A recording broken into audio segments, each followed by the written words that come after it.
नमस्कार दोस्तों, आप लोगों की डिमांड पर मैं एक बार फिर आप लोगों की फेवरेट कहानी रूड हस्बैंड की मासूम वाइफ आप लोगों के सामने लेकर आ गई हूँ। उम्मीद करती हूँ जैसे आप लोगों ने पहले सीज़न को प्यार दिया उससे भी ज़्यादा दूसरे सीज़न को देंगे। इस कहानी को पूरा समझने के लिए कहानी के पहले सीज़न को ज़रूर पढ़ें। कहानी के पहले सीज़न का लिंक मैं आप लोगों को डिस्क्रिप्शन बॉक्स में दे दूंगी और साथ में इस वीडियो के कमेंट बॉक्स में पहले भाग का लिंक पिन कर दूंगी। तो चलिए कहानी के सीज़न 2 के पहले भाग को शुरू करते हैं। तकरीबन 10 दिन बाद प्रांस की आंखें खुली और उसने अपने बगल में देखा, लेकिन वहां पर पंखुड़ी नहीं थी। वो अपनी जगह पर उठकर बैठा और बोला, इस लड़की को कितनी बार बोला है कि जब तक मैं ना उठूं तब तक ये भी बिस्तर से नहीं उठेगी, लेकिन ये लड़की मेरी बात नहीं मानती। सच में किसी दिन ये लड़की मुझसे पनिशमेंट लेकर ही रहेगी। ये बोलते हुए वो बिस्तर से उठा और वॉशरूम की तरफ गया। वो पंखुड़ी को चेक कर रहा था कि अगर पंखुड़ी वॉशरूम में है तो वो भी उसके साथ ही शावर ले ले। वैसे भी आज होली थी तो उन्हें होली सेलिब्रेट करने के लिए नीचे गार्डन एरिया में जाना था, लेकिन पंखुड़ी वॉशरूम में थी ही नहीं। प्रांस को अब उस पर गुस्सा आया और वो भी जल्दी से रेडी होने लगा। तकरीबन 20-25 मिनट में ही एक वाइट कलर का कुर्ता पैजामा पहनकर वो नीचे की तरफ आया। तभी पंक्ति अपने रूम से भागते हुए बाहर की तरफ आई। बाहर आते ही उसकी टक्कर प्रांस से हो गई। आश्रय उसके पीछे पीछे भाग रहा था तो वो सामने की तरफ देख नहीं पा रही थी। आश्रय के हाथों में बहुत सारा कलर था जो वो पंक्ति पर लगाने वाला था और पंक्ति को भूत बनने से डर लग रहा था। जैसे ही वो प्रांस से टकराई वो जल्दी से बोली, सॉरी सॉरी भाई, लेकिन देखिए ना आश्रय जी कैसे मुझे कलर से भरना चाहते हैं। मुझे कलर से डर लगता है, प्लीज़ कुछ कीजिए ना। आश्रय प्रांस को देख रहा था क्योंकि प्रांस होली नहीं खेलता था। वो तुरंत बोला, हाँ अब आप मेरी भी लंका लगवा दो, खुद तो होली खेलते नहीं हो और अब मुझे भी मत खेलने देना। बीबी मेरी है तो होली तो मैं खेलूँगा और आज आप मुझे रोक नहीं सकते। ये बोलते हुए आश्रय उसकी तरफ बढ़ रहा था। पंक्ति ने अब एक बार फिर से प्रांस की तरफ देखा और बोली, प्लीज़ भाई बचा लीजिए ना, मुझे कलर से बहुत ज़्यादा डर लगता है, कुछ तो कीजिए। ये बोलते हुए वो उसके सीने से चिपक रही थी और तभी जैसे ही आश्रय उसके पास पहुंचने लगा, प्रांस ने उसके हाथों पर अपने हाथ रख दिए। आश्रय मुंह बनाते हुए बोला, आप अपनी बीबी से परेशान हो और मैं आपसे परेशान हूँ। अभी वो बोल ही रहा था कि प्रांस ने अब अपना रंगों से भरा हुआ हाथ पंक्ति के गाल पर रखा और उसे हल्का हल्का रंग लगाने लगा। पंक्ति हैरान रह गई, वहीं खुद आश्रय की भी आंखें बड़ी हो चुकी थी। उसने आज तक कभी प्रांस को किसी को रंग लगाते हुए नहीं देखा था। प्रांस पंक्ति को रंग लगाते हुए बोला, हैप्पी होली बच्चा। पंक्ति तुरंत बोली, लेकिन मैंने तो सुना है कि आप होली नहीं खेलते। प्रांस मुस्कुराकर बोला, खेलता नहीं था लेकिन अब खेलूंगा। तभी उसकी नज़र सामने की तरफ गई जहां प्रलय और सृष्टि पहले ही रंगों से भरे हुए खड़े थे। ऐसा लग रहा था जैसे उनकी होली तो 3-4 घंटे पहले ही स्टार्ट हो चुकी थी और सृष्टि की तो आंखें गोल गोल हो रही थी। प्रलय हंसा और बोला, देखा अब तो तुम्हारा बेटा भी होली खेलेगा। चलो ना यूनिवर्स, हम एक बार फिर से होली खेलते हैं। सृष्टि मुंह बनाते हुए बोली, मुझे नहीं खेलनी आपके साथ होली। उसने प्रलय के सीने पर हल्का मुक्का मारा। प्रलय उसके चेहरे के पास आया और बोला, प्लीज चलो ना यूनिवर्स। उन दोनों को यूं देखकर पंक्ति को तो शर्म आने लगी थी। आश्रय अपना माथा पीटते हुए बोला, एक तो यहाँ सबके अलग अलग रोमांटिक सीन है और यहाँ अगर मैं अपनी बीबी के साथ कोई ऐसा सीन बनाऊं तो मेरी बीबी तुरंत बोल देती है, आश्रय जी मैं तो प्रेग्नेंट हूँ। यह बोलते हुए वो पंक्ति को घूर रहा था। पंक्ति ने अपना लोअर लिप अंदर की तरफ दबा लिया। प्रांस की नज़रें अभी भी पंखुड़ी को ढूंढ रही थी। ऑलमोस्ट सभी लोग उसके सामने थे। रागिनी भी बाहर से अब अंदर की तरफ आई और बोली, कोई मेरे साथ भी तो होली खेलो, सब अपने अपने में लगे हुए हो। मेरा पति यहाँ नहीं है तो क्या तुम लोग मेरे साथ होली। अभी वो बोल ही रही थी कि पीछे से एक शख्स अंदर की तरफ आया और उसने रागिनी के दोनों गालों पर अपना हाथ रख दिया। वो शख्स रागिनी के पीछे खड़ा था तो रागिनी उसे देख नहीं पा रही थी, लेकिन उसे वो महसूस बहुत अच्छी तरह से कर सकती थी। वो शख्स कोई और नहीं, हार्दिक था, रागिनी का पति। उसने तुरंत पलटकर हार्दिक की तरफ देखा तो वो मुस्कुराते हुए बोला, और कोई तुम्हारे साथ होली खेलेगा या नहीं ये नहीं मुझे पता, लेकिन मैं तुम्हारे साथ होली बहुत अच्छी तरह से खेलने वाला हूँ बीबी। ये बोलते हुए वो रागिनी पर हल्का सा झुका तो रागिनी तुरंत उसके सीने से लग गई। वो हार्दिक की तरफ देखते हुए बोली, तो आखिर तुम्हें वक्त मिल ही गया। हार्दिक भी मुस्कुराकर बोला, मिला नहीं है, बस वक्त को थोड़ा सा छीन लिया ताकि अपनी बीवी को थोड़ा टाइम दे सकूं। ये बोलते हुए अब उसने रागिनी को थोड़ा खुद से अलग किया और उसके चेहरे को देखने लगा। रागिनी ने अब जल्दी से उसे रंग लगाना शुरू कर दिया। हार्दिक भी जल्दी से बोला, मुझे भी तो खुद को रंग लगाने दो। रागिनी ने तुरंत अपना चेहरा आगे की तरफ बढ़ा दिया तो हार्दिक अब उसके गाल से अपना गाल रगड़ने लगा। आश्रय पंक्ति का हाथ पकड़कर बोला, इससे पहले कि यहाँ पर सबके बिस्तर लग जाएं, तुम मेरे साथ चलो, मुझे तुम्हारे साथ मुझे होली खेलनी है। प्रांस पंक्ति की तरफ देखते हुए बोला, वो सब तो ठीक है, अगर तुम्हें आश्रय के साथ होली खेलनी है तो तुम खेल लेना, लेकिन पहले ये बताओ पंक्ति पंखुड़ी कहाँ है।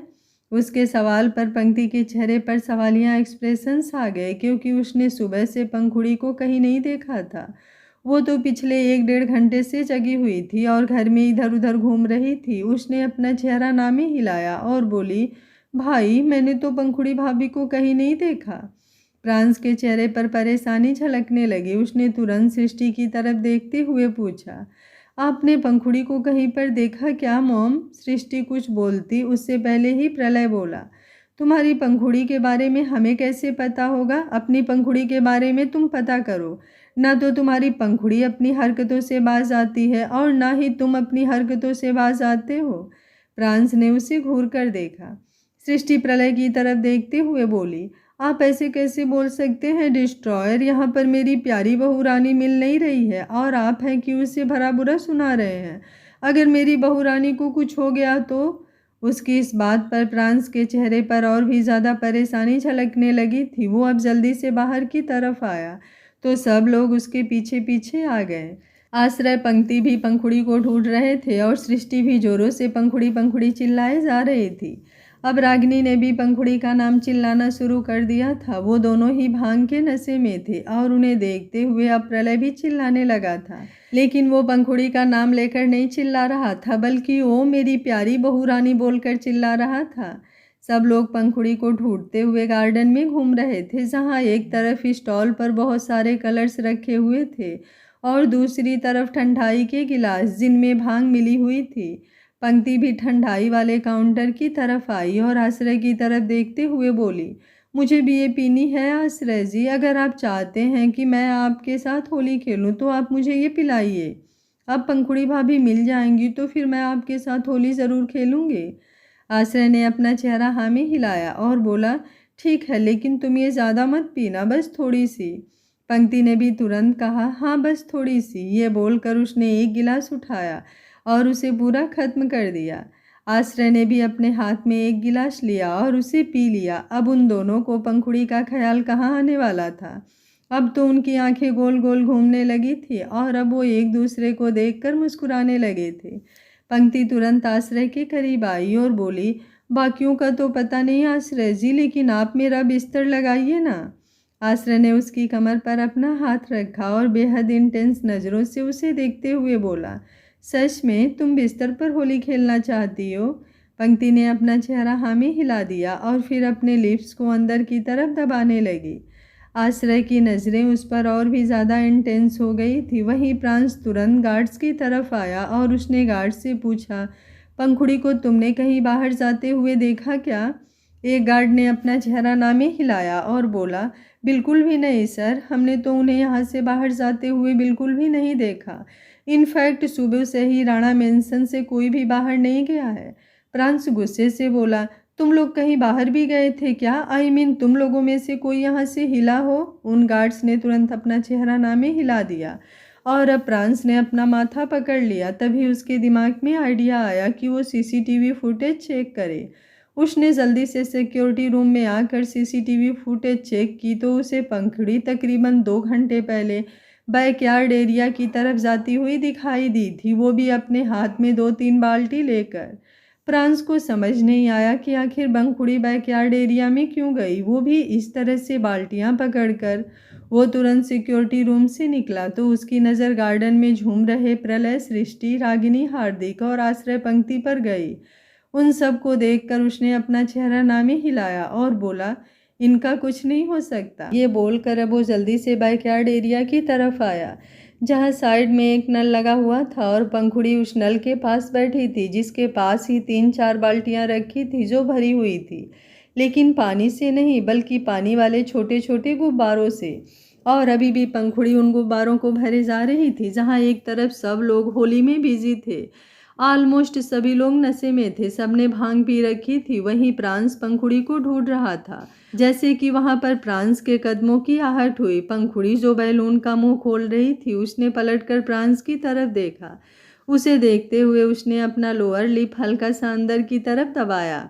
वहीं प्रांस ने अपना एक हाथ अपनी कमर पर रखा हुआ था, क्योंकि उसे एक तरफ पंखुड़ी पर गुस्सा भी आ रहा था और दूसरी तरफ उसकी इस मासूमियत पर हंसी भी आ रही थी। वो जिस तरह एक एक बैलून को फुलाए जा रही थी, उसे समझ नहीं आ रहा था कि वो उसे कहे तो कहे क्या। जहाँ 5 मिनट में सारे बैलून पानी से फूल सकते थे, और अगर उसे खुद को ये नहीं करना था तो वो किसी सर्वेंट को भी तो बोल सकती थी, लेकिन यहाँ तो वो खुद बच्चों की तरह लगी हुई थी। वो अब थोड़ा और आगे की तरफ आया और बोला, ये सब क्या है हॉस्पिटल? पंखुड़ी उसके पास आई और बोली, थैंक गॉड आप आ गए ईशान, वरना अकेले तो मैं सच में बहुत ज़्यादा थक गई थी। अब आप भी जल्दी से मेरे साथ मिलकर इन सारे बैलून्स में पानी भरो, फिर हम इन सभी बैलून्स को सब पर मारेंगे। देखना किसी का बैलून हमें नहीं लगेगा, लेकिन हमारे बैलून सबको लगेंगे। उसकी बात पर प्रांस मुस्कुराया और उसके गाल पर अपना हाथ रखकर बोला, लेकिन इसके लिए इतनी मेहनत करने की क्या ज़रूरत है? तुम किसी और को भी तो ये काम बोल सकती थी ना। और इनफैक्ट ये काम तुम जिस तरह से कर रही हो उस तरह से तो करने का था ही नहीं।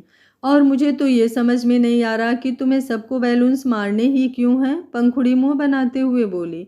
तो और क्या करूं? आज होली है। अब आप क्या चाहते हैं कि मैं होली भी ना खेलूं?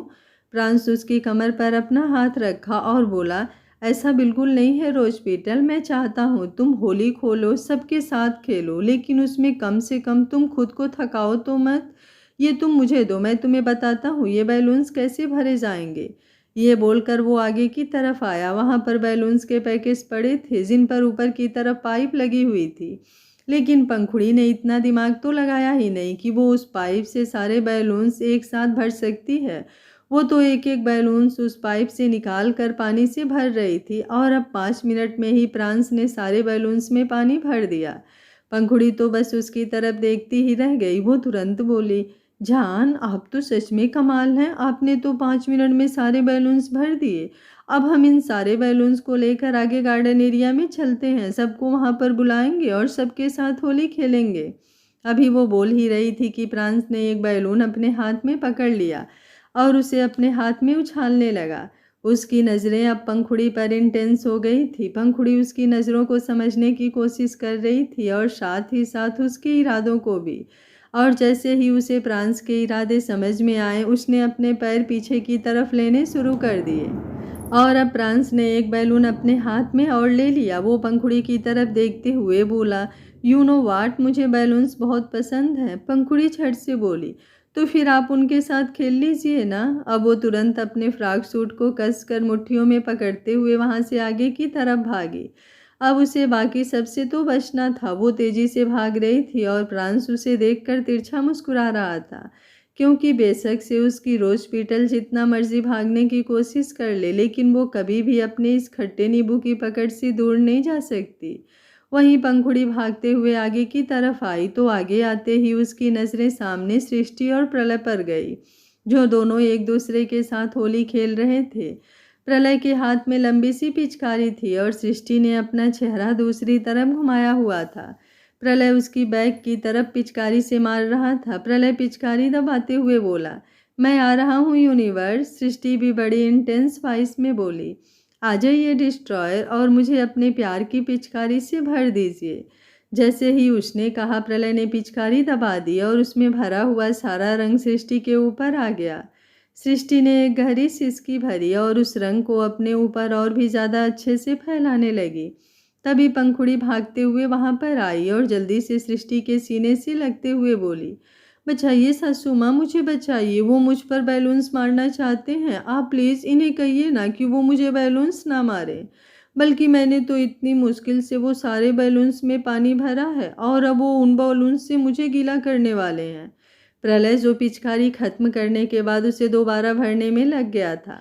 अब उसने एक बार फिर से पिचकारी सृष्टि के सामने की, लेकिन अब सृष्टि के सीने से पंखुड़ी लगी हुई थी तो वो भला उस पर पिचकारी कैसे ही चला सकता था। वो तुरंत बोला, ओ हेलो भिंडी सी, क्या कर रही हो तुम? चलो मेरी बीबी से साइड हटो, जब देखो मेरी बीबी से चिपकती रहती हो। उसकी बात सुनकर पंखुड़ी ने अपना चेहरा आसपास घुमाया और बोली, ससुर जी यहाँ पर कोई भिंडी नहीं है, कोई भी भिंडी सासू माँ से नहीं चिपकी हुई है, आप फिक्र मत कीजिए। अगर कोई भिंडी सासू माँ को चिपकेगी भी तो मैं उसे अलग कर दूंगी। प्रलय मुंह बनाते हुए बोला, तुम ही तो हो वो भिंडी जो मेरी बीबी से चिपक रही है, चलो साइड हटो वरना मैं ये पिचकारी चला दूंगा। पंखुड़ी का चेहरा मायूस हो गया। अब तक प्रलय जो भी कहता था हमेशा उसकी पीठ पीछे कहता था या फिर इशारों में कहता था, लेकिन आज वो सामने से ही पंखुड़ी को भिंडी बोल रहा था। वो मायूसी भरे लहजे में बोली, ससुर जी आप मुझसे किसी बात को लेकर नाराज हैं क्या? सृष्टि ने पंखुड़ी के गाल पर अपना हाथ रखा और बोली, नहीं, ये तुमसे किसी भी चीज़ को लेकर नाराज नहीं है पंखुड़ी बेटा, बल्कि ये इंसान तो तुमसे जलता है, क्योंकि अब मैं उस इंसान से ज़्यादा तुमसे प्यार करती हूँ तो इसे जलन तो होगी ही। पंखुड़ी ने अपना चेहरा वापस प्रलय की तरफ घुमाया और बड़ी ही मासूमियत से बोली, जलना बुरी बात होती है ससुर जी। प्रलय थोड़ा सा आगे की तरफ हुआ और बोला, जलना? ओह हेलो भिंडी सी, तुमसे कौन जलता है? लेकिन तुम मुझे ये बताओ कि तुम डिनर करके ऊपर अपने रूम में जाओ और तुम्हें मैं तुम्हारे खट्टे नींबू के साथ सोता हुआ दिखाई दूँ तो तुम्हें कैसा लगेगा? पंखुड़ी धीमी सी आवाज़ में बोली, बहुत बुरा लगेगा ससुर जी। प्रलय ने अब सामने की तरफ देखा जहाँ पर अभी अभी प्रांस आकर खड़ा हुआ था। वो तुरंत प्रांस के पास आया। उसने अपनी एक टांग को ऊपर की तरफ उठाया और उसे लगभग से प्रांस की कमर पर लपेट दिया और उसके सीने को सहलाते हुए बोला, और अगर मैं तुम्हारे इस खट्टे नींबू से चिपक कर रहा हूँ तो तुम्हें कैसा लगेगा? पंखुड़ी का चेहरा अब और भी ज़्यादा मायूस हो गया। वो एक बार फिर धीमी सी आवाज़ में बोली, अब तो और भी ज़्यादा बुरा लगेगा ससुर जी। प्रांस हैरानी से प्रलय की तरफ देख रहा था। वो जानता था कि प्रलय भांग के नशे में है, लेकिन इतना सख्त नशा कि वो उससे ही चिपकने लग जाए, मतलब आज तो सच में राणा मेंशन में हाई लेवल की भांग रेडी हुई है। प्रलय ने अब अपना हाथ प्रांस के गाल पर रखा और बोला, और अगर कोई तुम्हारे पति को ऐसे करे, ओ मेरा प्यारा बाबू दुलारा, पुच्ची पुच्ची, तो तुम्हें कैसा लगेगा बहू रानी, बताना जरा। पंखुड़ी अब आगे की तरफ आई और बोली, सॉरी ससुर जी, आइंदा मैं सासू माँ को और आपको कभी डिस्टर्ब नहीं करूँगी, सासू माँ से कभी नहीं चिपकूंगी, पर आप मेरी जान को छोड़ दीजिए, मुझे कुछ कुछ हो रहा है। प्रलय ने तुरंत अपना चेहरा ना में हिलाया और बोला, नहीं नहीं, अभी तो रुको तुम, अभी क्या है, अभी तो और बहुत कुछ बाकी है। ये बोलकर अब उसने अपने दोनों हाथों से प्रांस का चेहरा थाम लिया और उसकी तरफ अपने होठ बढ़ाने लगा तो प्रांस की आंखें बड़ी हो गई। वो झट से बोला, कंट्रोल डैड, मेरी बीबी का तो पता नहीं, लेकिन जिस तरह की आप हरकतें कर रहे हैं ना, उन हरकतों को देखकर आपकी खुद की बीबी आपको डिवोर्स दे देगी। और नहीं यकीन तो ज़रा मोम की तरफ देखिए। उसकी बात सुनकर प्रलय तुरंत बोला, अरे क्या देखो तुम्हारी मॉम को, मैं तो बेशक से तुम्हारी मॉम को देख लूँ, लेकिन तुम्हारी मॉम को मैं कहाँ दिखाई देता हूँ, उसे तो बस अपनी प्यारी बहू रानी नजर आती है। ये बोलते हुए अब उसने सृष्टि की तरफ देखा तो सृष्टि सच में उसे गुस्से से घूर रही थी और अब उनके बीच हो रही बातें देखकर आश्रय, पंक्ति और रागिनी हार्दिक भी वहां पर आ गए थे। सब लोग नशे में झूल रहे थे, लेकिन फिर भी सबकी नज़रें प्रलय, पंखुड़ी, प्रांस और सृष्टि पर ही टिकी हुई थी। प्रलय ने अब अपनी कमर पर अपना हाथ रखा और सृष्टि की तरफ देखते हुए बोला, तुम्हारी मॉम भी कम नहीं है, सारा दिन इसे अपनी बहू रानी के अलावा और कुछ दिखाई ही नहीं देता। ये तो बस सारा दिन मेरी बहू रानी ने खाना खाया या नहीं, मेरी बहू रानी ने पानी पिया या नहीं पिया, मेरी बहू रानी मायूस तो नहीं, मेरा बहू रानी सोई या नहीं, मेरी बहू रानी का मूड तो ठीक है, मेरी बहू रानी की उसकी पति से लड़ाई तो नहीं हुई, इन सब चीज़ों में ही तो लगी रहती है। अरे वो सास तो देखी थी कि जो बहू को मायके से निकाल दे, लेकिन तुम्हारी मॉम तुम्हारी बीबी के चक्कर में खुद उसके मायके में जाकर बैठ गई।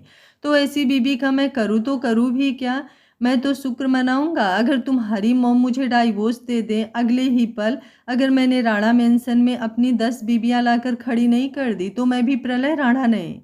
सृष्टि अब प्रलय को और भी ज्यादा गुस्से से घूर रही थी और प्रांश सार्कास्टिकली बोला, अब तो आप गए डैड। एक होली थी जहां आपने मेरी मॉम को पूरी तरह से अपना बनाया था और आज एक होली है जब मेरी मॉम आपको बनाएंगी, लेकिन अपना नहीं बल्कि आपका हलवा या फिर खिचड़ी। और क्या, ये डिपेंड करता है उनके मूड पर। प्रलय एटीट्यूड से बोला, डरता नहीं हूँ मैं तुम्हारी मॉम से। इसके आगे वो कुछ कहता सृष्टि आगे की तरफ आते हुए बोली, लेकिन आज से डरेंगे। ये बोलते हुए उसने प्रलय के बिल्कुल पास आकर उसे गिरेबान से पकड़ लिया था। वहीं प्रांस की नज़रें अब एक बार फिर से पंखुड़ी पर आ गई थी और जैसे ही पंखुड़ी ने उसकी नज़र खुद पर महसूस की वो तुरंत वहां से दोबारा भाग गई और अब वो भागते भागते एक काउंटर पर आकर खड़ी हुई जहां पर भांग की ठंडाई के गिलास थे। उसने तुरंत एक गिलास उठाया और अपने होठों से लगा लिया। उसे लगा शायद वो ठंडाई नॉर्मल होगी, लेकिन उसमें काफ़ी हार्ड भांग मिलाई हुई थी जिसे पीते ही अब पंखुड़ी की आंखें ऊपर की तरफ रोल होने लगी थी। वहीं दूसरी तरफ सृष्टि ने प्रलय के बिल्कुल करीब आकर उसका गिरेबान पकड़ा और बोली, अच्छा आप यहाँ पर 10 बीबियाँ लाएंगे? आपकी हिम्मत भी कैसे हुई डिस्ट्रॉयर ये बात कहने की? आप मुझे तलाक देंगे? आप किसी और के साथ होली सेलिब्रेट करेंगे? और आपको अब मुझसे बिल्कुल डर नहीं लगता? रुकिए, आपको तो मैं बताती हूँ। ये बोलकर उसने प्रलय को पीछे की तरफ धक्का देना शुरू किया और अब प्रलय दीवार से लग गया। सृष्टि उसकी आंखों में आंखें डालकर बोली, आप कहिए, आप क्या कह रहे हैं? प्रलय ने तुरंत उसकी कमर पर अपना हाथ रखा और उसे अपने बिल्कुल करीब खींचते हुए बोला, मैं कहाँ कुछ कह सकता हूँ यूनिवर्स, तुम तो जानती हो ना तुम्हारे सामने मेरी जुबान ही नहीं खुलती है। बेशक से मैं प्रलय राणा हूँ, लेकिन मेरी ज़िंदगी में प्रलय लाने वाली तो तुम हो ना। मैं तुम्हारे बारे में कभी कुछ कह ही नहीं सकता। ये तो वो भिंडी और उसका खट्टा नींबू है जो हम दोनों की ज़िंदगी की लंका लगाने पर तुले हुए हैं। तुम उन पर ध्यान ना दो, तुम बस मुझ पर ध्यान दो। तुम मेरे साथ होली सेलिब्रेट करो, मैं तुम्हें अपने रंग में रंगना चाहता हूँ यूनिवर्स। ये बोलते हुए अब प्रलय उसकी गर्दन पर झुक रहा था। सृष्टि उसके छूने भर से ही सिहरने लगी थी। अब तक वो प्रलय को गुस्से से घूर रही थी, लेकिन अब उसकी बॉडी लैंग्वेज चेंज हो रही थी। वहीं दूसरी तरफ प्रांस पंखुड़ी के पास पहुंचा। उसने जब पंखुड़ी को वो ठंडाई पीते हुए देखा तो उसके चेहरे पर डेविल स्माइल आ गई। वो पंखुड़ी के बिल्कुल पास आकर बोला, तुम्हें पता है अभी अभी तुमने क्या किया है? पंखुड़ी झट से बोली, ठंडाई पी है ताकि मेरे अंदर थोड़ी सी पावर आ जाए और फिर मैं आपसे दूर भाग सकूं। प्रांस ने अपना चेहरा नामे हिलाया और बोला, लेकिन इसमें भांग मिली हुई थी और भांग मिली हुई ठंडाई से पावर का तो पता नहीं, लेकिन बॉडी में और बहुत सारे चेंज होते हैं, नशा होता है और फिर नशे में क्या होता है ये तो तुम जानती हो ना। ये बोलते हुए उसने पंखुड़ी के गाल पर अपना हाथ रखा और उसके गाल को बड़े ही सेडेक्टिव वे में सहलाने लगा। पंखुड़ी भी बड़े ही प्यार से बोली, नहीं मुझे नहीं पता जान, आप मुझे बता दीजिए ना नशे में क्या होता है? प्रांस बड़ी इंटेंस वॉइस में बोला, नशे में प्यार होता है। अब जब मैं तुम्हें प्यार करूँगा तो तुम्हें और भी ज़्यादा अच्छा लगेगा। पंखुड़ी मुस्कुराई, लेकिन फिर अगले ही पल उसका मुंह बन गया। वो बिल्कुल बच्चों की तरह मुंह बनाकर बोली, पर आप मुझे प्यार क्यों करेंगे? आप तो ससुर जी को प्यार करोगे ना, क्योंकि ससुर जी भी आपसे प्यार करते हैं। क्या कहा था उन्होंने कि अगर मैं खाना खाकर अपने रूम में जाऊं और वो मुझे आपके साथ सोते हुए दिखाई दें तो मुझे कैसा फील होगा? अब मैं उन्हें बताती हूँ कि मुझे कैसा फील होगा। उन्होंने मुझे भिंडी कहा था ना, अब मैं उन्हें बताती हूँ कि वो क्या है। प्रांस एकदम हैरान रह गया। पंखुड़ी तुरंत वहां से जाने लगी। अगर प्रांस चाहता तो वो उसे रोक सकता था, लेकिन उसे कोई मस्त सीन देखने को मिले और वो ना देखे ऐसा हो ही कैसे सकता था। वहीं अब पंखुड़ी गुस्से से दंदनाते हुए वापस वहां पर आई जहां वो प्रलय और सृष्टि को छोड़कर गई थी और वहां आकर उसने देखा कि सृष्टि दीवार से लगी हुई है और प्रलय उसके ऊपर झुककर खड़ा है। वो जोरों से चिल्लाई, ससुर जी! उसका चिल्लाना सुनकर प्रलय और सृष्टि दोनों ने पलटकर उसकी तरफ देखा। आश्रय, पंक्ति, रागिनी और हार्दिक वो लोग भी वहीं आसपास थे और उनकी नजरें भी अब पंखुड़ी पर आ गई थी। पंखुड़ी ने अपने आसपास देखा। सामने ही उसे वो बाल्टी नजर आई जिसमें बहुत सारे बैलून्स थे जो पानी से भरे हुए थे। उसने 2 बैलून्स अपने हाथ में उठाए और प्रलय की तरफ बढ़ गई। लेकिन कुछ कदमों की दूरी पर वो खड़ी हुई और प्रलय की तरफ देखते हुए बोली, क्या कहा था आपने मुझे? ज़रा दोबारा कहिएगा ससुर जी। प्रलय उसकी तरफ देखते हुए बोला, तुम भिंडी सी एक बार फिर से मेरी लाइफ के रोमांस का सत्यानाश करने आ गई। अब तो मैंने तुम्हारा खट्टा नींबू तुम्हें दे दिया ना, तो अब तुम यहाँ क्या कर रही हो? चलो निकलो यहाँ से। पंखुड़ी मुंह बनाते हुए बोली, अच्छा मैं भिंडी और आप क्या हैं ससुर जी? आप कद्दू हैं, जो कद्दू मुझे बिल्कुल पसंद नहीं। पहले तो फिर भी मैंने 1-2 बार कद्दू खाया, लेकिन अब तो मैं कभी कद्दू नहीं खाऊंगी, क्योंकि जब जब मेरी प्लेट में कद्दू सर्व होगा तब तक उस कद्दू को देखकर मुझे आप याद आओगे। प्रलय हैरानी से बोला, तुमने मुझे कद्दू कहा? पंखुड़ी झट से बोली, मैंने आपको कद्दू कहा क्योंकि आप सच में कद्दू ही हो। प्रलय अब उसकी तरफ बढ़ते हुए बोला, मैंने तुम्हें भिंडी बोलकर गलती कर दी। एक्चुअली भिंडी मुझे पसंद है, लेकिन अब तुम मेरे लिए भिंडी नहीं हो, अब तुम मेरे लिए तोरी हो, तोरी, क्योंकि वो मुझे बिल्कुल पसंद नहीं। जैसे वो सारा दिन लटकी रहती है ना, तुम्हारा मुँह भी सारा दिन वैसे ही लटका रहता है। मेरी जान मुझे प्यार नहीं करते। अब जब तुम्हारे जान तुमसे प्यार करते हैं तो तुम कहाँ ही प्यार करने देती हो? हर दूसरे मिनट में तो तुम्हें तुम्हारी सासू माँ चाहिए। सासू माँ ये, सासू माँ वो, सारा दिन तुम अपनी सासू माँ के पीछे पड़ी रहती हो। ना अपने पति को अपने करीब आने देती हो और ना ही अपने सासू माँ के पति को उसके करीब जाने देती हो। अभी भी मैं अच्छा भला रोमांस कर रहा था, लेकिन तुम तो ठहरी तुम भला मेरी खुशियाँ कहीं देख पाओगी? पंखुड़ी मुँह बनाते हुए बोली, ससुर जी अब आप ज़्यादा बोल रहे हो। अब अगर आप चुप नहीं हुए तो मैं ये बैलून्स आप पर फेंक दूंगी। उसकी बात पर प्रलय ने मुँह बनाकर उसकी तरफ देखा और फिर तुरंत उसकी नज़र नीचे गिरी हुई पिचकारी पर गई, जो उसने थोड़ी देर पहले ही भरी थी। उसने तुरंत उस पिचकारी को उठाया और पंखुड़ी की तरफ देखते हुए बोला, तो तुम्हें क्या लगता है कि मेरे पास कोई हथियार नहीं? तुम फेंको ये बैलून्स। अगर मैंने भी तुम्हें पिचकारी से पिचका नहीं दिया तो मैं भी प्रलय राणा नहीं। पंखुड़ी ने अब प्रांस की तरफ देखा, जो वहां खड़ा ये सब तमाशा देख रहा था, और उसे उन दोनों पर बहुत हंसी आ रही थी। सिर्फ इतना ही नहीं, उसने तो उनका सारा तमाशा अपने फ़ोन में कैप्चर भी कर लिया था, ताकि बाद में वो उन दोनों को दिखा सके। पंखुड़ी अब उसके पास आई और बच्चों की तरह मुंह बनाकर बोली, ससुर जी मुझे पिचकारी से पिचकाने की बात कर रहे हैं? आप जल्दी से अपने हाथ में बैलून्स उठाओ, हम उन पर हमला करेंगे। उसकी बात सुनकर प्रलय ने अब सृष्टि की तरफ देखा और बोला, अभी अभी तुम मुझसे बोल रही थी ना कि तुम्हें तुम्हारी बहू रानी से कोई मतलब नहीं है, तुम सिर्फ मुझसे प्यार करती हो। तो चलो अब अपना प्यार प्रूफ करो। तुम भी उठाओ हथियार और दुश्मनों पर हमला करो। अगर तुमने इस भिंडी तोरी को यहाँ से बचकर जाने दिया तो मैं तुम्हें बचकर नहीं जाने दूंगा। सृष्टि ने आगे आकर वहाँ रखी हुई एक और पिचकारी अपने हाथ में उठाई और बोली, जी डिस्ट्रॉयर, इस बार तो मैं भी आपका साथ दूंगी। पंखुड़ी जो अब तक प्रलय से लड़ने की बात कर रही थी, सृष्टि को वो पिचकारी उठाते हुए देख मासूम सा मुंह बनाकर बोली, सासू माँ आप भी बदल गई, अब आप मेरे दुश्मनों का साथ दे रही हैं। नहीं सासू माँ, मुझे आपसे तो ये उम्मीद नहीं थी। आप तो मेरी प्यारी सासू माँ थी ना, अब आप ससुर जी के साथ मिलकर उनके जैसी हो गई। प्रलय तुरंत बोला, देखो देखो कैसे इमोशनल ड्रामा कर रही है, तुम रुको, तुम ऐसे नहीं मानोगी। यह बोलकर उसने जैसे ही पिचकारी चलानी चाहिए, पंखुड़ी ने तुरंत वो बैलून्स नीचे फेंके और बोली, मुझे नहीं करना कोई युद्ध, मैं जा रही हूँ यहाँ से, मुझे यहाँ नहीं रुकना। यहाँ पर कोई मुझे प्यार नहीं करता, सब ससुर जी से प्यार करते हैं, कोई मेरा तो है ही नहीं। यह बोलकर वो मुंह बनाते हुए तुरंत वापस बैकयार्ड एरिया की तरफ भाग गई और प्रलय जोरों से हंसने लगा। वो हंसते हुए बोला, देखो मैंने दुश्मनों से लड़ने से पहले ही हरा दिया, कैसे दुश्मन मैदान से अपने हथियार फेंक कर चले गए। फ्रांस पंखुड़ी के पीछे पीछे बैकयार्ड एरिया की तरफ आ गया था और बाकी सब भी अब अपना अपना होली खेलने में बिजी हो गए थे।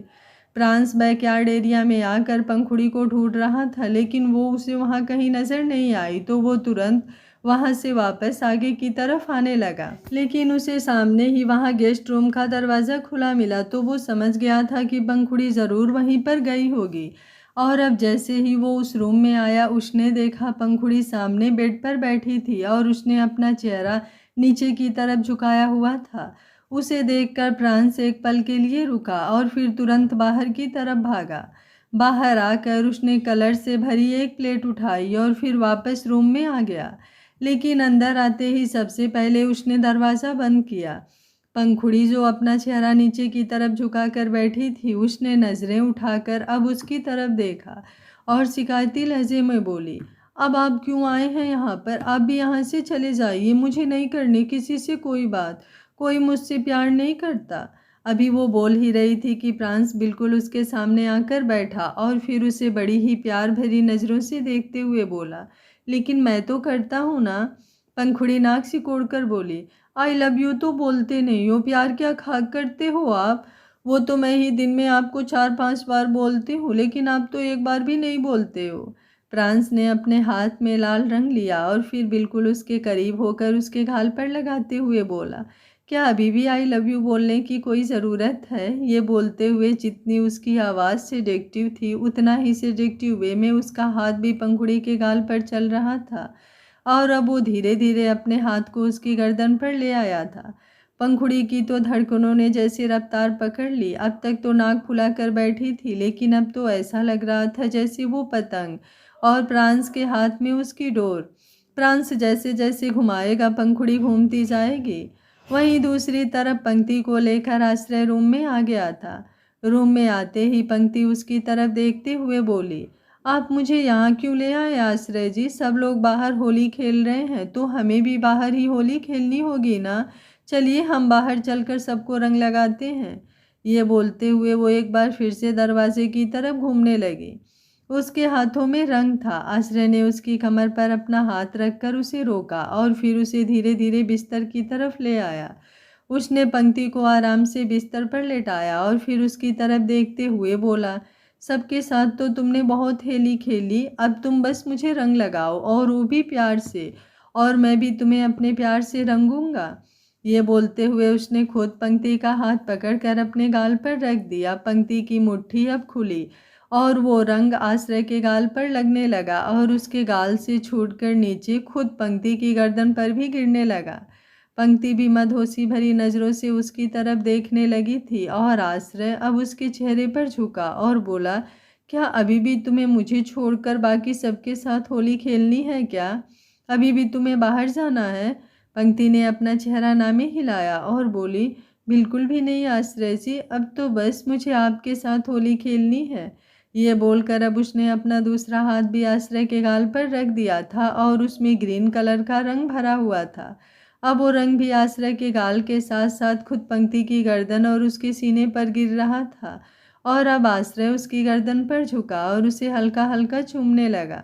रंगों की वजह से थोड़ी कड़वाहट उसे महसूस हो रही थी, लेकिन वो फिर भी बेहद प्यार से पंक्ति को किस कर रहा था और पंक्ति भी अब अपने हाथों को आश्रय की पीठ पर ले आई थी। आश्रय ने वाइट कलर का कुर्ता पहना हुआ था और अब उसकी पीठ पर पंक्ति के रंगों से भरे हुए हाथ चल रहे थे।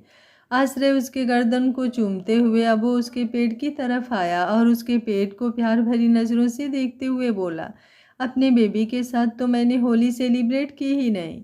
पंक्ति बड़े प्यार से बोली, तो अब कर लीजिए। ये बोलते हुए उसने आश्रय के सिर पर अपना हाथ रखा हुआ था और अब आश्रय उसके पेट को रंग लगाने के बाद चूमने लगा। पंक्ति ने अपनी आंखों को कसकर बंद कर लिया और गहरी गहरी सांसें लेने लगी। अब वो उसके चेहरे की तरफ आया और फिर से उसे किस करने लगा। पंक्ति भी उसका पूरा साथ दे रही थी और अब धीरे धीरे वो पूरी तरह से एक दूसरे के रंग में रंगते जा रहे थे। वहीं दूसरी तरफ फ्रांस पंखुड़ी की तरफ देख रहा था और उसके गाल पर रंग लगा रहा था। अब तक पंखुड़ी नाराजगी दिखा रही थी, लेकिन अब वो भी फ्रांस को रंग लगा रही थी और रंग लगाते हुए ही फ्रांस उसके करीब बढ़ने लगा। वो उसे किस करने ही वाला था कि अचानक से ही पंखुड़ी ने उसके सीने पर अपना हाथ रखा और उसे खुद से दूर किया। फ्रांस हैरानी से उसकी तरफ देखने लगा। पंखुड़ी झट से बोली, आप तो मुझे यहाँ पर मनाने आ गए जान, लेकिन और तो कोई आया ही नहीं। फ्रांस हैरानी से बोला, मतलब और यहाँ पर कौन आएगा? पंखुड़ी झट से बोली, जिन्होंने मुझे नाराज किया है। नाराज मैं सिर्फ आपसे तो नहीं हूँ ना जान, मैं तो सबसे नाराज हूँ। आप तो मुझे यहाँ पर मनाने के लिए आ गए, लेकिन कोई और यहाँ पर नहीं आया। इसका मतलब तो यही है ना कि कोई और मुझसे प्यार ही नहीं करता, पर मैं यूं ही किसी को नहीं छोड़ने वाली हूँ। ये अब कोई नॉर्मल सी लड़की नहीं हूँ मैं अब पंखुड़ी प्रिंस राणा हूँ जो सबकी नाक में दम कर दे। ससुर जी ने मुझे भिंडी कहा था ना, ससुर जी ने मेरी सासू माँ को मेरे खिलाफ किया ना, ससुर जी ने मेरे खिलाफ युद्ध का आगाज किया था ना। अब ससुर जी को पता चलेगा कि उन्होंने किससे पंगा लिया है। अभी रुको आप, मैं भी 5 मिनट में उनकी टाई टाई फिस करके आती हूँ।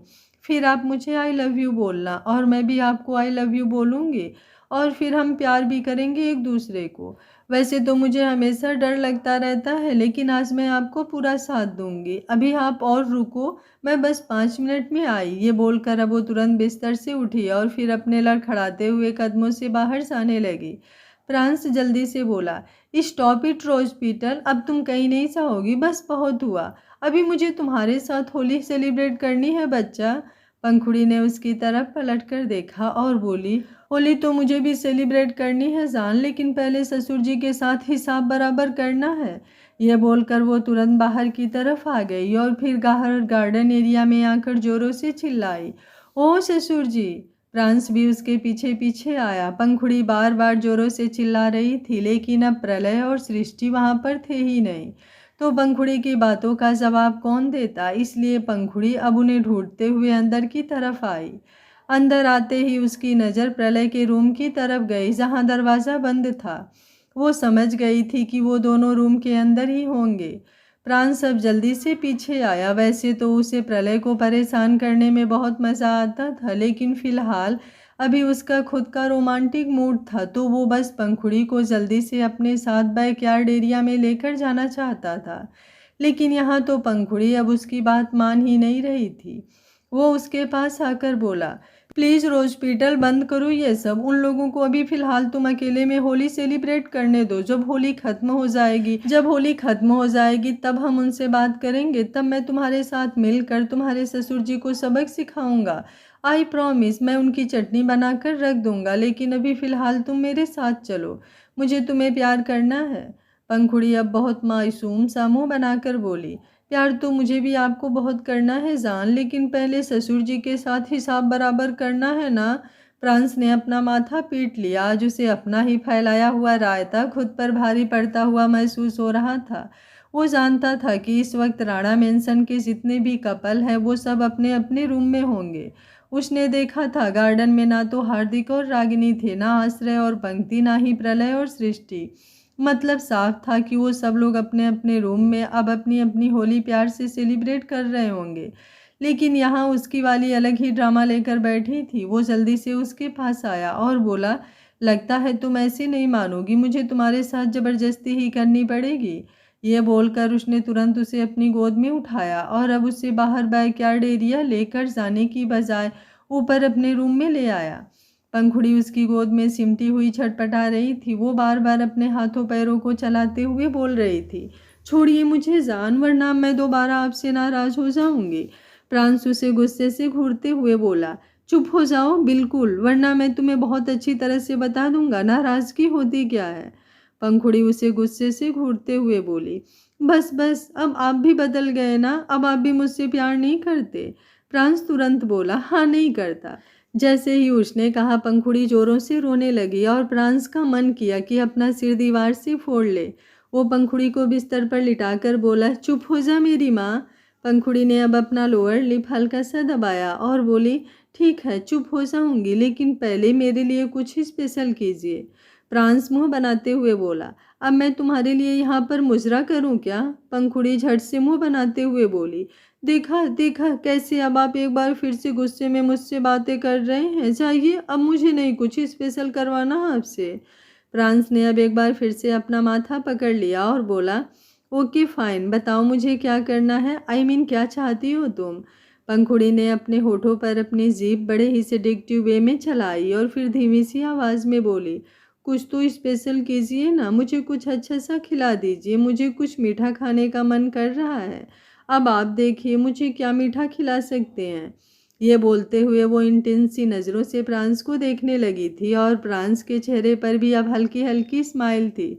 वो उसकी तरफ देखते हुए बोला, ओके फाइन, तुम बस मुझे 2 मिनट दो, मैं अभी वापस आया।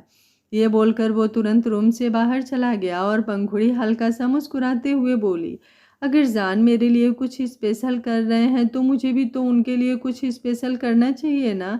और मुझे पता है उन्हें क्या पसंद आएगा। ये बोलकर उसने एक बार फिर से अपने लोअर लिप को अंदर की तरफ दबा लिया था और तुरंत बिस्तर से उठकर क्लोसेट की तरफ आई। प्रांस सीधा किचन में आया और कुछ ऐसा ढूंढने लगा जो पंखुड़ी को पसंद भी हो और वो जल्दी से खाया भी जा सके।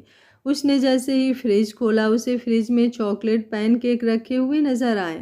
अगले ही पल उसने उन चॉकलेट पैनकेक को एक प्लेट में डाला और फिर उन्हें लेकर सीधा रूम में आया। रूम में आते ही उसकी नज़र बेड पर सोई हुई पंखुड़ी पर गई, जिसने ब्लैक कलर की नाइटी पहनी हुई थी। तब वो पंखुड़ी को छोड़कर गया था तो पंखुड़ी ने साड़ी पहनी हुई थी, लेकिन अब वो ब्लैक कलर की नाइटी में थी। मतलब साफ था कि उसने खुद से ही वो नाइटी पहनी। लेकिन फिर वो सो क्यों गई? प्रांस ने तुरंत पैनकेक की प्लेट को साइड टेबल पर रखा और फिर पंखुड़ी के बिल्कुल बगल में आकर उसे उठाते हुए बोला, रोज पीटल, अपनी आंखें खोलो, देखो मैं तुम्हारे लिए चॉकलेट पैनकेक लेकर आया हूँ। लेकिन पंखुड़ी अब कहाँ ही उठने वाली थी। पंखुड़ी और उसकी नींद का रिश्ता तो शायद इस दुनिया का सबसे गहरा रिश्ता था जो टूट ही नहीं सकता था। प्रांस ने उसके गाल पर अपना हाथ रखा और बोला, प्लीज़ रोज पीटल, अपनी आंखें खोलो ना बच्चा, मुझे तुम्हारे साथ होली सेलिब्रेट करनी है। पंखुड़ी ने अपनी आंखें खोली और बोली, होली तो ख़त्म हो गई जान, अब तो होली 1 साल बाद आएगी, तब हम अच्छे से होली सेलिब्रेट करेंगे। लेकिन फ़िलहाल आप मुझे सोने दीजिए ना। प्रांस अब गुस्से से बोला, खबरदार, अगर तुमने सोने की बात की तो कल रात भी तुम यूं ही सो गई थी। मेरा कितना मन था तुम्हें प्यार करने का, लेकिन तुम्हें तो जैसे मेरा प्यार चाहिए ही नहीं। ये बोलते हुए वो अपनी नाराज़गी जाहिर कर रहा था, लेकिन उसकी बीबी पर कहाँ उसकी नाराज़गी का कोई फ़र्क पड़ रहा था। पंखुड़ी एक बार फिर से अपनी आंखें बंद कर सो चुकी थी। तभी प्रांस के दिमाग में एक आइडिया आया। अगले ही पल वो पंखुड़ी को बिस्तर पर छोड़कर उठा और सीधा क्लोसेट की तरफ आया। उसने वहाँ पर रखा हुआ एक फर वाला टॉय सा उठाया और उसे लेकर वापस बिस्तर पर आ गया। वो एक फ़ैन जैसा था और उसके आगे बहुत ही सॉफ्ट सॉफ्ट फर लगी हुई थी और वो उस फ़ैन को पंखुड़ी के चेहरे पर चलाने लगा। वो सॉफ्ट सॉफ्ट फर पंखुड़ी को अपने चेहरे पर महसूस हो रही थी और अब उसकी आंखें खुलने लगी थी। उसकी नींद टूट चुकी थी और वो हल्की हल्की कसमसाने लगी थी। उसे यूं रिस्पॉन्स देते हुए देखकर प्रांस के चेहरे पर डेविल स्माइल आ गई। उसने भी सोच लिया था कि आज वो पंखुड़ी को सोने तो बिल्कुल भी नहीं देगा। उस फैन को पंखुड़ी के चेहरे पर चलाते हुए अब वो पंखुड़ी की गर्दन पर आया और फिर धीरे धीरे उसने पंखुड़ी की गर्दन पर वो फैन चलाना जारी रखा। तो उस फर्र की वजह से पंखुड़ी को वहाँ बहुत गुदगुदी हो रही थी। अब प्रांस ने पंखुड़ी के सीने पर वो फर चलाने लगा। पंखुड़ी ने अब तो अपनी आंखों को पूरी तरह से खोल दिया और बड़ी ही मदहोशी भरी आवाज़ में बोली, जान, आप तो मेरी जान निकाल रहे हैं।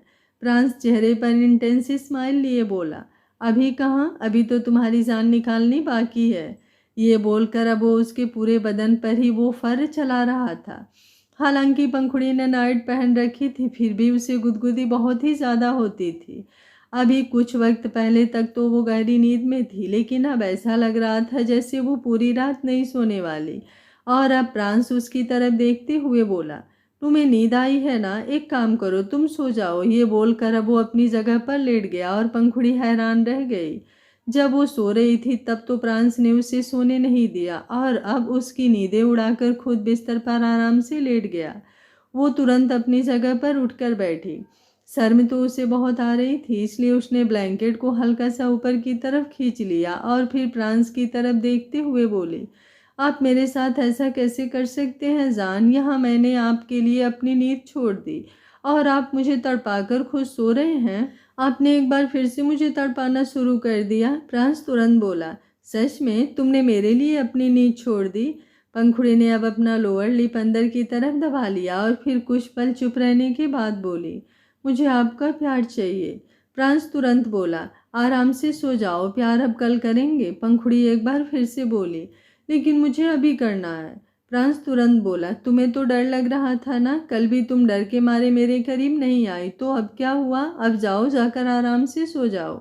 पंखुड़ी ने अजीब सा मुंह बनाया। अब उसके अंदर बेचैनी सी और ज़्यादा बढ़ती जा रही थी। लेकिन तभी उसके दिमाग में एक आइडिया आया। जिस चीज़ से प्रांस उसके तन बदन में खलबली मचाई थी, अब उस चीज़ का इस्तेमाल वो प्रांस पर करने वाली थी। वो थोड़ा ऊपर की तरफ उठी और अगले ही पल उसने भी वो फर उठा लिया और फ्रांस के चेहरे के करीब उस फर को लाकर उसके चेहरे को और उसकी चेस्ट को सहलाने लगी। अगले ही पल फ्रांस ने उसकी कलाई पकड़ते हुए कहा, ये चीज़ मुझ पर कोई असर नहीं करने वाली, मुझे इन सब चीज़ों से घंटा फर्क नहीं पड़ता। पंखुड़ी बड़ी अदा से बोली, अगर आपको फ़र्क नहीं पड़ता तो आप मुझे रोक क्यों रहे हैं? उसकी इस बात पर अब फ्रांस ने अपना हाथ हटा लिया और पंखुड़ी उसके चेहरे पर उस फर्र को और भी ज़्यादा अच्छे से चलाने लगी। फ्रांस बोल रहा था कि उसे फ़र्क नहीं पड़ता, लेकिन कुछ ही पलों में उसकी बॉडी लैंग्वेज चेंज होने लगी थी। उसके चेहरे पर एक अलग ही बेचैनी सी नज़र आने लगी थी और अब पंखुड़ी अपना हाथ नीचे की तरफ लेकर आई। उसने फ्रांस के पेट पर उस फर्र को अच्छे से चलाना जारी रखा। फ्रांस ने कभी नहीं सोचा था कि पंखुड़ी भी ऐसा कुछ कर जाएगी, लेकिन पंखुड़ी तो ठहरी पंखुड़ी। सबको सदमा देना तो जैसे उसका फेवरेट काम था।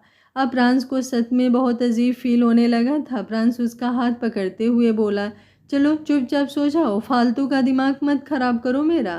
पंखुड़ी अपने लोअर लिप हल्का सा अंदर की तरफ दबाते हुए बोली, आपका तो सिर्फ दिमाग खराब हो रहा है जान, मेरा तो फिलहाल आपने और बहुत कुछ खराब कर दिया, तो मैं भी वो सब करूँगी आपके साथ जो आपने मेरे साथ किया।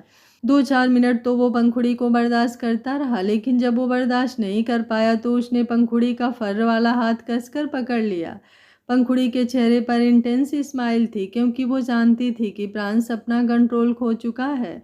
और जब फ्रांस अपनी जगह से उठा और दूसरे ही पल पंखुड़ी उसके नीचे थी और वो पूरी तरह से उसके ऊपर झुका हुआ था। पंखुड़ी उसकी तरफ देखते हुए बोली, क्या बात है, अब आपको सोना नहीं है क्या जान? फ्रांस उसे इंटेंस नज़रों से देखते हुए बोला, मेरा तो छोड़ो, अब तुम पूरी रात भी अपनी पलकें झपका कर भी दिखा देना। पंखुड़ी हैरानी से उसकी तरफ देखने लगी और दूसरे ही पल फ्रांस ने उसकी बोलती बंद कर दी और दोनों एक दूसरे में खो गए। अब पंखुड़ी भी धीरे धीरे फ्रांस के शरारतों का जवाब देना सीख गई थी और फ्रांस को भी अपनी रोज़ पीटल ऐसी ही चाहिए थी, थोड़ी सी मासूम और ढेर सारी शरारतें करती हुई। आज कहानी का पहला पार्ट है, मैं देखना चाहती हूँ आज मेरे व्यूअर कितना सारा कमेंट करते हैं। कहानी अच्छी लग रही है तो वीडियो को एक लाइक करना बिल्कुल मत भूलिएगा। Thank you for watching. मिलते हैं कहानी के अगले पार्ट में। तब तक स्वस्थ रहिए, मस्त रहिए, अपना ख्याल रखते रहिए।